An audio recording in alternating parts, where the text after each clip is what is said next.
Ce sang de Jésus est l'antidote contre tout péché et toute iniquité, contre toute addiction. Je me moque de la cocaïne. Je me moque de la drogue. Je me moque de ce à quoi vous avez été connecté. Il existe un antidote. Il existe un antivena. Il existe une puissance qui est supérieure à toutes les drogues.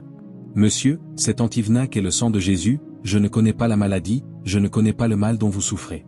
Pasteur, si vous regardez à ce sang va tout purifier, ce sang va tout expulser. Je vous le dis maintenant, parce qu'un temps peut venir dans votre vie où vous serez face à la mort. Un temps peut venir dans votre vie où vous n'aurez aucun pasteur pour prier pour vous, mais il y a un sang. Oh, il y a un sang. Je prie pour que ce message s'enracine profondément en vous, monsieur. Il n'y a pas de sorcière, il n'y a pas de sorcier, il n'y a pas d'alliance, il n'y a pas de juju, il n'y a pas de fétiche, il n'y a aucune puissance, qu'elle provienne de la sorcellerie marine ou de puissances occultes. Il n'y a aucun sortilège qui puisse tenir lorsque l'antivena combat pour vous. L'antivena va arrêter toute malédiction, tout sort. Je ne sais pas qui vous manipule. Je ne connais pas la famille dont vous êtes issu. Je ne connais pas votre arrière-plan. Je ne connais pas le sang de vos ancêtres ni les sacrifices de sang humain. Mais il y a un autre sang. Il y a un sang plus élevé. Il y a un sang plus grand. Il y a un sang au-dessus de tous les sangs. Monsieur, le christianisme n'est pas une religion. Le christianisme est le seul salut, la seule délivrance, la seule sécurité. Monsieur, à l'intérieur de cet homme que vous appelez Jésus, que ce soit des fondations, que ce soit générationnel, que ce soit ton papa, ou ta maman, le sang de cet homme juste appelé Jésus, le sang n'est pas le même. Le sang d'un poulet n'est pas le même que le sang d'une chèvre. Le sang d'une chèvre n'est pas le même que le sang d'une vache. Le sang d'une vache n'est pas le même que le sang d'un être humain. Et le sang d'un être humain n'est pas le même d'un humain à un autre. Allez prendre un fou pour le sacrifier à Satan, il vous dira de le renvoyer. Allez prendre un vieil homme de plus de 90 ans pour le sacrifier à Satan, il vous dira de le renvoyer.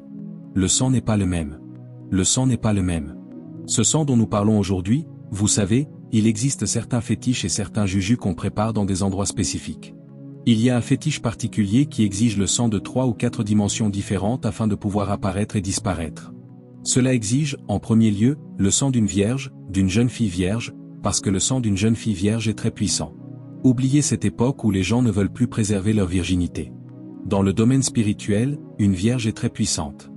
Deuxièmement, le sang d'un jeune homme dans la trentaine. Tu es alors à ton apogée, à ton sommet. Un tel sang parle dans le monde spirituel. Troisièmement, le sang d'un nouveau-né innocent, qui n'a jamais commis aucun crime, est extrêmement puissant. Quatrièmement, le sang non pas de n'importe quel homme de Dieu, mais d'un homme de Dieu saint. Sa langue, le sang d'une telle langue, est très puissant. Pas ma langue, mais une langue sainte, très puissante. Et lorsque tu mélanges ces 4 types de sang ensemble, tu obtiens la plus haute concoction dans les sphères spirituelles. Et je suis venu te dire que le sang de Jésus, il n'est pas seulement celui d'une vierge, il est le saint des saints.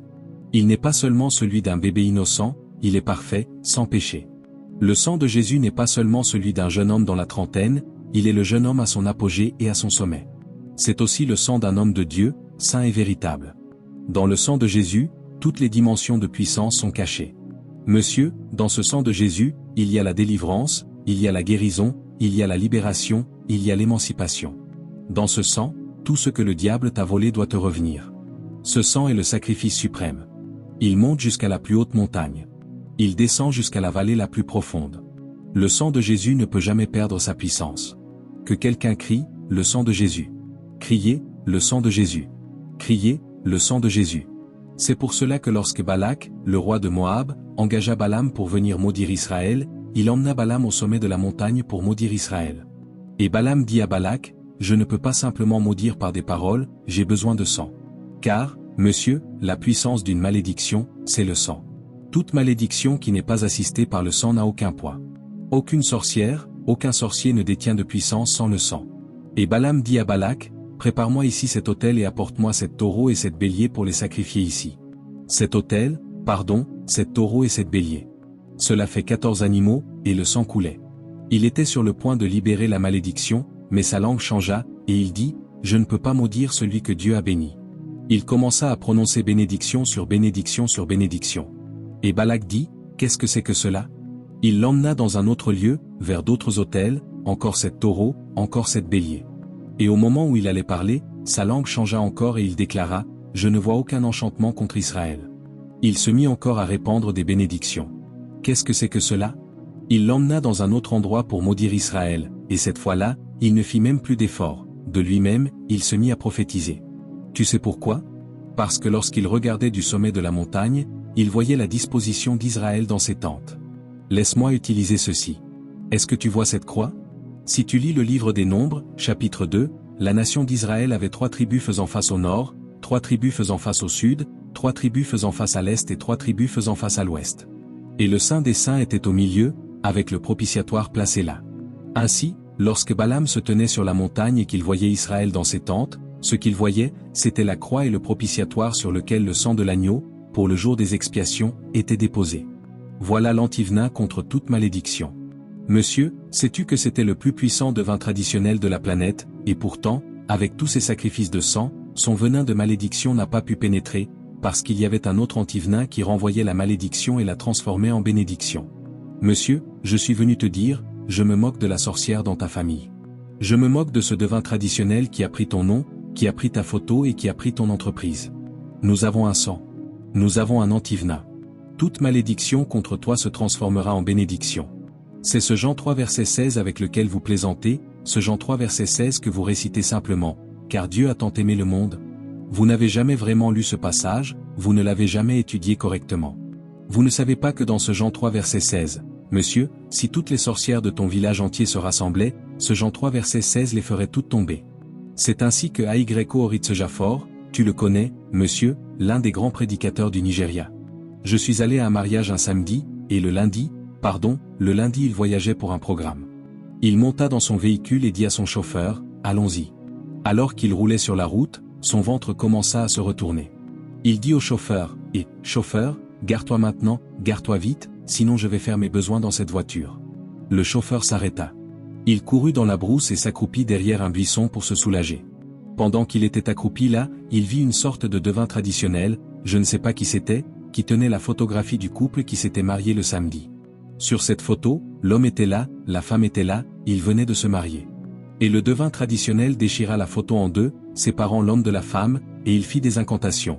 Comme je vous ai séparés ici sur la photo, pour toujours vous êtes séparés.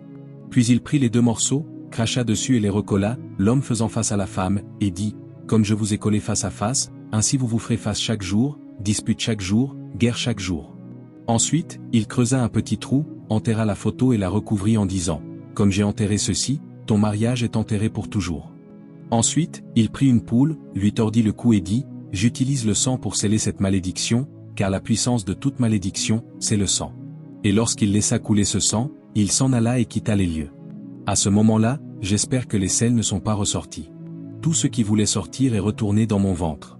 Et le Saint-Esprit lui dit, mon fils, c'est moi qui ai retourné ton ventre, ce n'était pas pour que tu fasses tes besoins. J'ai retourné ton ventre pour que tu délivres ce couple marié. Ce sont mes enfants d'alliance.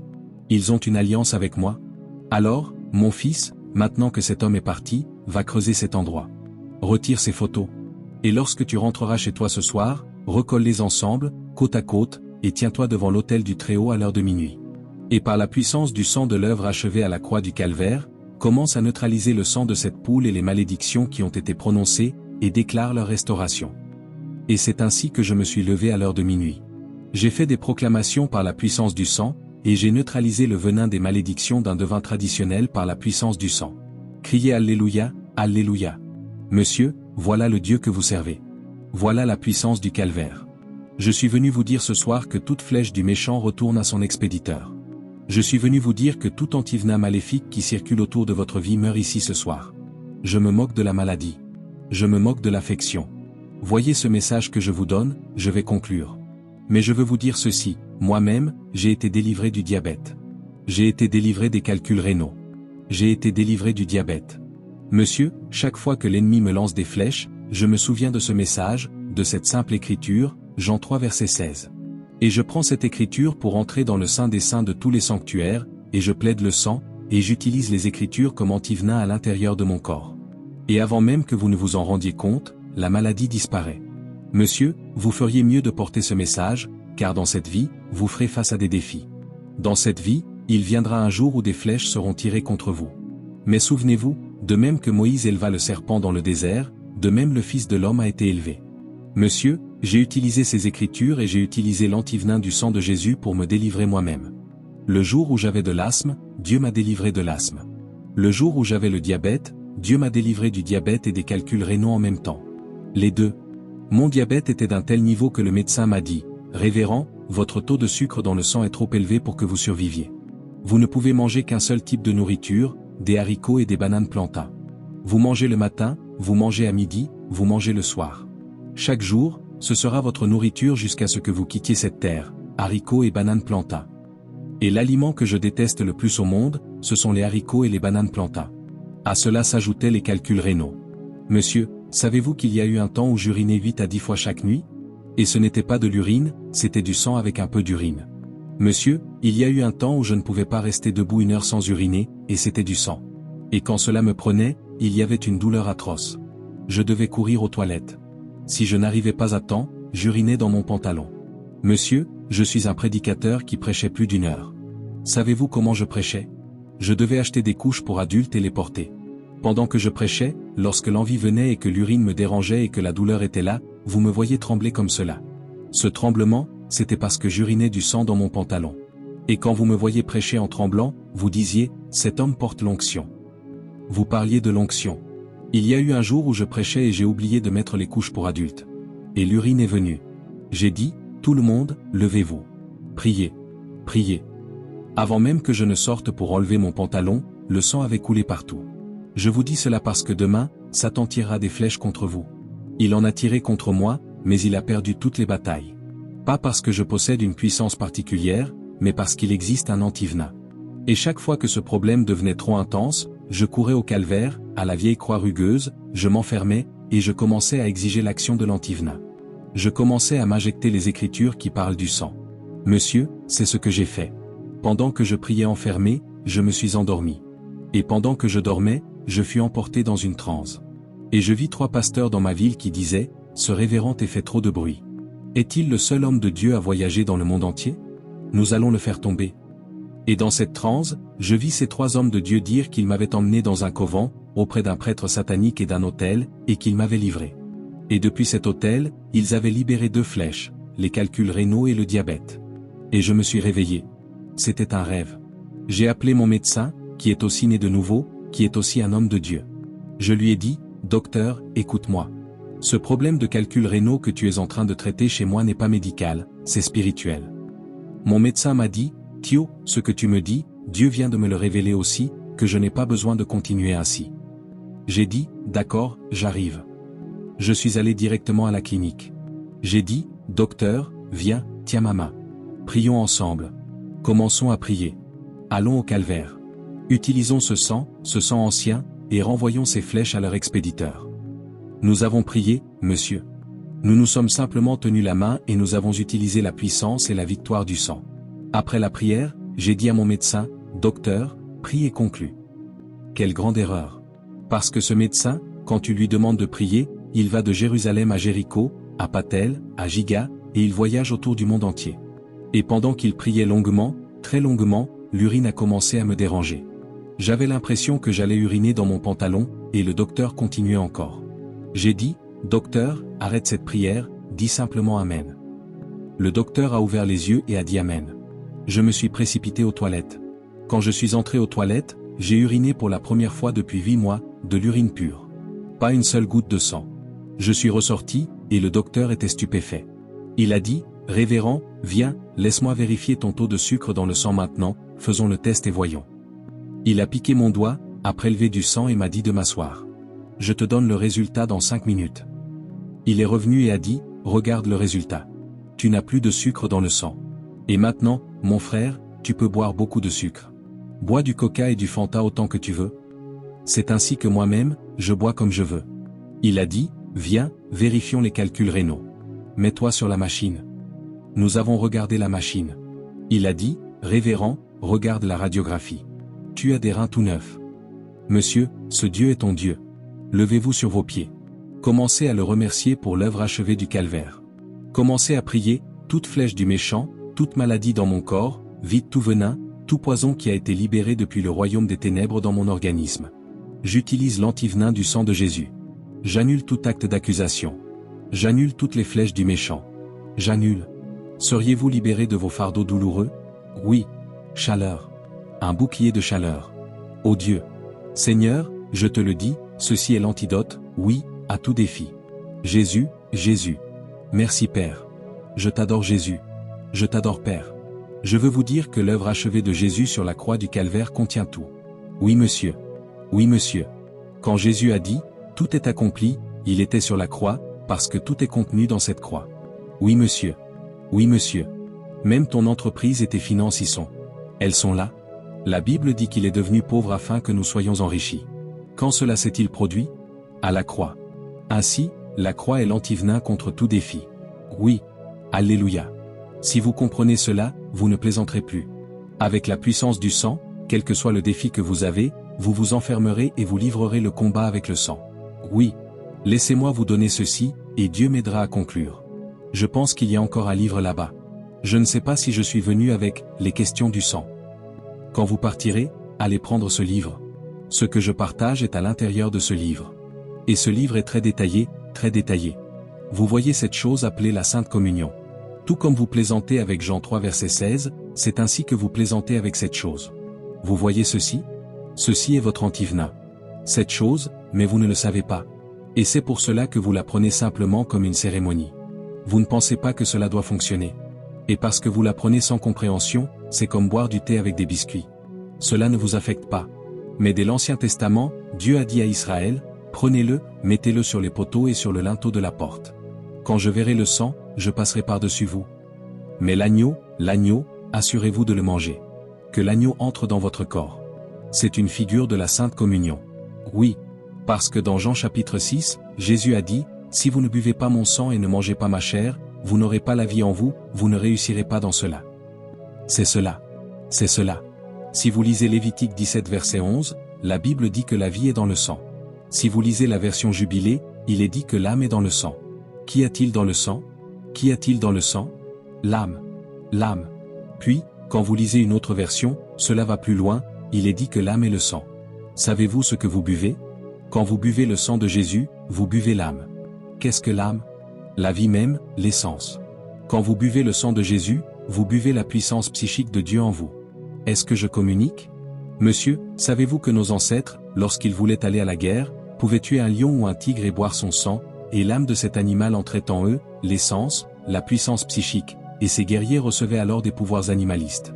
Êtes-vous conscient que dans les temps anciens, lorsqu'un guerrier voyait un guerrier très puissant dans une autre tribu et qu'il réussissait à le tuer, la première chose qu'il faisait était de se battre pour boire son sang, afin que ce qui rendait cet homme si puissant soit ajouté à leur propre puissance. Cela s'appelle l'énergie psychique. L'âme est dans le sang. C'est pour cela que, si vous comprenez ce mystère que je vous explique, vous ne plaisanterez pas avec cette chose. Ceci, c'est l'âme de Dieu. Ceci est bien plus que le kai-kai et l'ogogoro. C'est pour cela que Jésus, le propriétaire de l'Église, souvenez-vous que dans l'Ancien Testament, il avait interdit de boire le sang.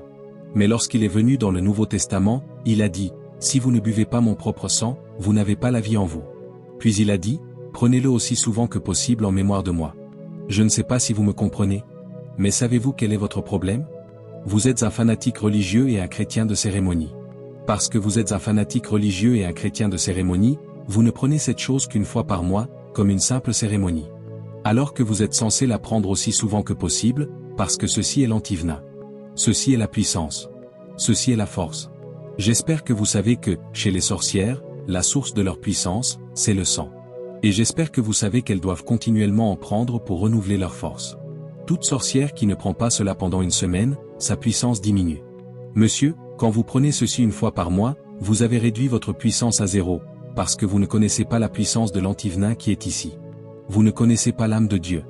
Je prie que Dieu ouvre votre intelligence. Amen. Il y avait un homme à Onitsha, Ediagu, ou quelque chose comme cela, Edu. Cet homme était très puissant. On l'appelait le prophète Edu. Mais il n'avait pas d'église, il avait un sanctuaire. Il était extrêmement puissant. Il pouvait apparaître et disparaître. Dans tout le Nigeria, le gouvernement nigérian le recherchait, parce qu'il donnait des prophéties aux gens. Il pouvait te dire ton avenir. Il pouvait modifier ton avenir. Monsieur, avant qu'Edi Anogu ne devienne ce qu'il était, il avait tué 93 hommes et il utilisait constamment leur sang. Il avait enlevé 16 bébés nouveau-nés dans des maternités. Il renouvelait sa force et sa puissance par le sang, continuellement.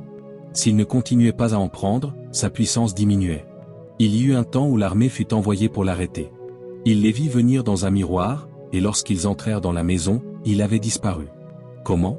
Par le sang. Comment possédait-il une telle puissance? Il buvait du sang chaque jour. Monsieur, et vous, vous ne prenez que cette petite portion, celle que vous prenez à la fin du mois. Même celle que vous prenez, vous ne la prenez pas vraiment, vous la prenez à la légère. Ceci est le sang le plus puissant. Ceci est l'antivenin des antivenins. C'est pour cela que le propriétaire de l'église a dit, prenez-le aussi souvent que possible.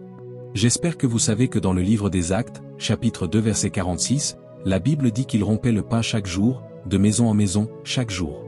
L'église primitive était très puissante parce que chaque jour, il prenait ceci. Il prenait une dose chaque jour. Une dose, une dose, une dose. Je suis en train de changer votre mentalité. C'est comme cela que moi, je fais. Je voyage avec le mien. Quand je voyage, je garde ma sainte communion. J'en prends le matin, j'en prends le soir. Je suis un homme très puissant. On ne peut pas m'atteindre. J'ai l'antivenin qui coule dans mon sang. C'est pour cela que la maladie, je ne prends pas de médicaments. Je n'ai pas pris de médicaments depuis de nombreuses années. Je fonctionne avec un antivenin. Et cet antivenin que j'utilise est tellement puissant que chaque fois que j'ai un défi, je le prends rapidement et j'utilise certaines écritures. Et c'est la fin de l'affaire. Le temps n'est plus là, mais je peux vous dire que ma femme et moi avons remporté de nombreuses batailles avec cette chose. Beaucoup, beaucoup de batailles. Beaucoup, beaucoup de batailles. Dis, tu vaincras. Amen. Comme jamais auparavant. Amen. J'avais l'habitude de lancer un défi aux gens. Si tu as un problème, prends 7 jours ou prends 21 jours. Prends la Sainte Communion le matin, à midi et le soir, avec compréhension, avec des déclarations, et ce problème prendra fin. Amen. Je vous dis ce que je connais. J'ai tellement de témoignages. J'ai aussi un homme qui avait le diabète. Pendant qu'il prenait simplement ceci, je lui ai donné 21 jours. Dans son cas, il n'a fallu que 3 jours. 3 jours seulement, il a vu quelque chose quitter son corps. Il est allé au laboratoire. Ils n'ont plus retrouvé le diabète. Une femme qui avait un mari spirituel, elle avait 40 ans. Aucun homme n'était jamais venu pour le mariage. Je lui ai dit, prends ceci matin, midi et soir pendant 21 jours. Je lui ai donné des écritures. Monsieur, le 2e jour, dans un rêve, le mari spirituel est apparu. Jésus est aussi apparu avec un bâton, a frappé le mari spirituel. Le mari spirituel a fui pour sauver sa vie. C'était la fin de l'affaire. 3 jours plus tard, une femme à qui aucun homme n'était jamais venu pour le mariage, 2 hommes sont venus en 3 jours pour demander sa main. Elle est venue en courant vers moi. Elle a dit, Révérend, je suis confuse. Quel est le problème? 2 hommes sont venus pour le mariage, et je les aime tous les 2. Ne t'inquiète pas. J'ai dit, lequel est ton problème? Épouse-les tous les 2. Oui, 2. Pour ta honte, tu avais un problème, mais la Sainte Communion? Donc, si vous allez sur YouTube, vous verrez qu'il y a un programme, il y a environ 2 mois, où je prêchais à Manchester. C'est une interview, vous m'y verrez porter une tenue l'après-midi. Vous me verrez dans une interview sur ces questions de sang. C'est exactement ce dont je parle. Cette interview est sur YouTube. Elle est devenue virale. Plus de 8000 personnes dans le monde entier. Et ceux qui ont pris cette interview et qui utilisent le sang, les témoignages sont partout. Est-ce des fibromes? Est-ce le diabète? Tout ce type de maladie, des guérisons massives partout. Juste ceci. Mais vous ne voulez pas cette chose. Vous voulez le jeûne. Vous voulez les veillées nocturnes. Vous voulez que les gens crient, au nom de Jésus, au nom de Jésus. Père, il y a quelque chose de plus grand que toutes les veillées nocturnes. Cela s'appelle l'œuvre achevée du calvaire. Rien n'est supérieur au calvaire. Tu vois cette femme, elle veut que je crie et que je prie. Moi, je ne ferai que lui donner la Sainte Communion. Parce que, mon frère, ce n'est pas dans les cris ni seulement dans la prière. C'est dans le calvaire. Cette chose agit sur tout. J'ai été délivré de problèmes dont il n'y avait humainement aucun moyen de sortir. Moi-même, je serais déjà enterré aujourd'hui. Mais la puissance du sang? Ce soir, vous allez prier la prière que vous devez prier. Je ne vais pas vous servir physiquement la communion, mais je vais vous la servir spirituellement. Mettez vos mains comme ceci. Père, par la foi, que le sang du calvaire transforme ses mains en une coupe. Amen. Que le sang remplisse ses coupes. Amen. Que ce sang de Jésus, cet antivenin, cette puissance de guérison, cette puissance de délivrance, tout ce qui est dans leur organisme, que ce soit dans leur sang, dans leur ADN, que ce soit générationnel ou fondationnel, que ce soit une maladie, que ce soit une affection, tout ce qui est dans leur sang, alors qu'ils boivent le sang de ton Fils, que l'antivenin de ton sang les purge. Qu'il y ait des témoignages. Amen. Porte cette coupe à ta bouche. Commence à boire le sang. Bois. Bois. Bois. Bois le sang. Bois le sang. Bois le sang. Bois le sang. Bois le sang. Tu peux ouvrir la bouche, monsieur. Bois le sang. Bois. Bois. Bois ce sang. Bois. Bois. Bois. Continue à boire le sang. Bois ce sang. Monsieur, la puissance est dans le sang. Regarde, la maladie quitte ton corps. Regarde, regarde, regarde, regarde, la guérison est en train de s'opérer. Regarde, regarde les puissances démoniaques et sataniques qui te suivaient depuis des années. Elles s'en vont. Elles te quittent. Elles ne peuvent pas rester. Elles ne peuvent pas résister à cet endroit. L'Antivna. Saint-Esprit. Saint-Esprit. Purifie. Purifie. Père, je consacre ce pain et ce vin comme la chair et le sang de ton Fils, alors que je les donne à ta fille. Toute puissance démoniaque, qu'elle provienne du mari, qu'elle provienne du village du mari décédé, toute puissance démoniaque du royaume marin qui l'a retenu en disant « Nous ne te laisserons pas partir », que l'antivenin du sang de Jésus les disperse, les détruise, les combatte, les combatte. Prends et mange. Mange la chair de Jésus. Merci Jésus. Merci Jésus. Merci Jésus. De même que Moïse éleva le serpent dans le désert, de même le Fils de Dieu doit être élevé. De même que Moïse éleva le serpent dans le désert, de même le Fils de Dieu doit être élevé. Être élevé. Être élevé. De même le Fils de Dieu doit être élevé. Père, que l'alliance de ce sang engloutisse toute alliance conclue dans les alliances marines et les alliances de sorcellerie. Tout ce qui a été donné dans des alliances de sang, que ce sang, cet antivenin, les purge. Prends, bois. La puissance du calvaire. La puissance du calvaire. La puissance du calvaire. La puissance du calvaire. Maintenant, je veux vous lancer un défi. Ce que je vous ai partagé ce soir, quel que soit le défi que vous avez, vous pouvez déclarer 21 jours. Il n'est même pas nécessaire de jeûner. Votre délivrance n'est même pas dans le jeûne. Elle est dans le calvaire. Mais chaque matin, prenez-le. Chaque soir, prenez-le. Faites vos déclarations pendant les 21 prochains jours. Dites que cette affaire va mourir. Amen. Elle mourra. Il y aura tellement de témoignages dans cette maison. Tellement. Et pour beaucoup d'entre vous, cela ne prendra même pas 21 jours. Pour certains, en 7 jours. Vous verrez la puissance de ce grand antivenin. Et s'il vous plaît, remerciez Dieu que ce message soit enregistré. Quand vous rentrerez chez vous, prenez ce message de temps en temps. Écoutez-le. Chaque fois que vous traversez un défi sérieux, rejouez-le. Combattez cette bataille. Vous êtes plus que vainqueurs par Christ. Levez vos mains. Commencez à lui rendre gloire. Rendez-lui gloire de tout votre cœur.